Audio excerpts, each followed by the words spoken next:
রাগ কমলো? তুমি বলো না চাচ্ছু, ও আমাকে অপমান করছে, বাসর রাতে রাস্তায় নামে আনছে, ওইখানে সবার সামনে আমাকে অপমান করছে, তারপর ওইখান থেকে পুলিশ আমাদের এখানে নিয়ে আসছে। আমি তো একা আসি নাই। তুই যেটা করছিস একদম ঠিক কাজ করছিস, আমি তোর সঙ্গে পুরোপুরি একমত, তীব্র প্রতিবাদ জানাইছিস।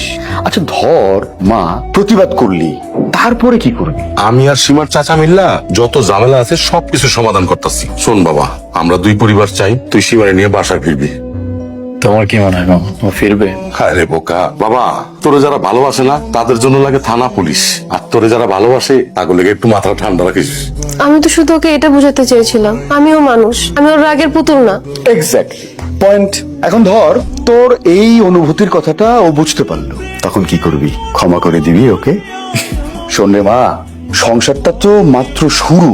শুরু কি বলছি, শুরু তো এখনো হয়নি, মাত্র তোদের বিয়েটা হলো আজকে। তো এখনই যদি তুই শেষ করে দিস তাহলে তুই হেরে। আমি খুব ক্লান্ত, দয়া করে একটু আমার সমস্যাটা বোঝার চেষ্টা করেন। এটা থানা, আদালত না।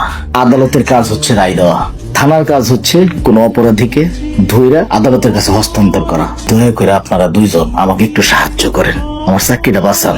আপনারা দুইজন ওনাদের দুজনটা নিয়ে বাসায় চলে আসুন প্লিজ। অতুল, কি সিদ্ধান্ত নিবি? চলো ওকে নিয়ে বাসা যাই। না, আমি ওর সাথে থাকবো না। আর তুই? ও কি আমার সাথে থাকবে না? আমি তো আমাদের ওর সাথে থাকবো না।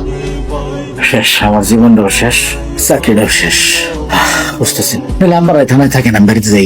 বলছি বাদ দেন, মানে সারা রাত সাপ মেরে সকালে উঠে দেখি দৌড়ি। আমি এইসবের মধ্যে আর নাই, আমি গেলাম। কি কইতেছেন এটা আপনি? আমারও নিয়ে যাবে। আসেন তাড়াতাড়ি, খেয়ে লাভ হয় না, পরে বাসায় যাই। তাই এই টাকা তোর সাথে থাকবি না?